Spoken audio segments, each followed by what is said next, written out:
In the book of Exodus, we read of the story of the Israelites who are in the desert wilderness. From the wilderness of Sin, the whole congregation of the Israelites journeyed by stages as the Lord had commanded. Now they camped at Rephidim, but there was no water for the people to drink. So the people quarreled with Moses and said, "Give us water to drink." And Moses said to them, "Why do you quarrel with me? Why do you test the Lord?" But the people thirsted there for water, and the people complained against Moses, and they said, "Why did you bring us out of Egypt to kill us and our children and livestock with thirst?" So Moses cried out, "What shall I do with these people? They're almost ready to stone me." And the Lord said to Moses, he said, "Go ahead of the people and take some of the elders of Israel with you. Take in your hand the staff with which you struck the Nile and go. I will be standing there in front of you and on the rock at Horeb. Strike that rock, and water will come out of it so the people may drink." So Moses did so in the sight of the elders of Israel. And he called the place Massah and Meribah, because the Israelites quarreled and tested the Lord, saying, "Is the Lord among us or not?" Here ends our reading. May God's blessing be upon those words. I just wanted to say a comment about how that scripture is going to relate later to our healing service and a little explanation of the service. So here we have these people, they're dying of thirst. At least that's how they feel.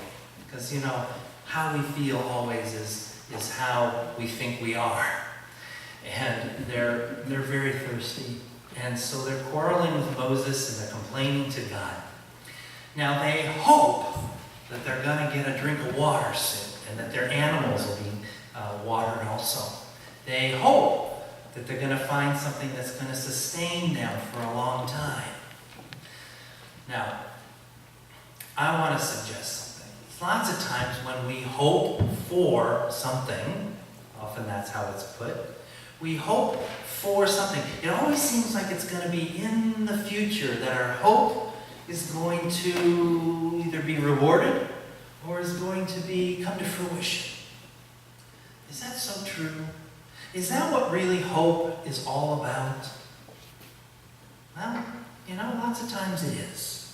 I know that, the Patriots are playing today, and the Jets are playing today, and whoever your team is playing today, you hope that they're going to win, right?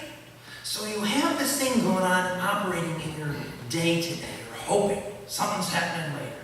And you're hoping it's going to happen, it's going to come to fruition, it's going to be the way you want it to be, right? And millions of people across the nation are hoping for their team to win today. And what are they doing in the midst of all that hope? They're having a tailgate party, they're getting together with their friends, they're having all kinds of fun, they're all excited, they're living in this moment, and they're hoping for that outcome. I wonder what it would be like for all of us when we hope for a good life, when we hope maybe for some healing, when we hope, we hope that someone will come back to us. Is the hope just serving that outcome, like a Jets fan hoping for the win? Friends, what would it be like if we did all those things that a Jets or a Patriots fan does before the end of the game is decided? Why don't we get all excited in our hope? Why aren't we joyous and celebratory in our hope for whatever it might be?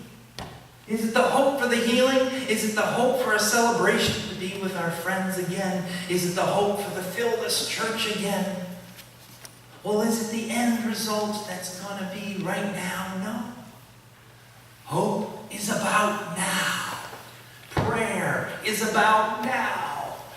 It's all about the joy in this very moment, not the joy then. then it will take care of itself. All we have is right here and now. We give people at AA every week, every day here at the church. And they have a saying, what you know the saying, it's one day at a time. That's all we ever have. So may our hope and our prayers be for now, so that our spirits will be filled with joy and grace. A few moments in the future here, as I'm hoping this will come off, we will have an opportunity for you to come forward. I have asked for prayers to be delivered to me. I've gotten quite a few. It's wonderful. I'll be making some prayers for that in a few moments. I'd like then to, when I do that, I will offer these prayers that are being put out there. What will happen is that people will take a moment to come forward. You'll be invited forward. You'll be invited forward to one of two stations up in front. And your friends in the congregation will be offering these blessings. And they'll be very simple. There'll be blessings, and you can come up to them and say, I'd like a blessing said to us about faith.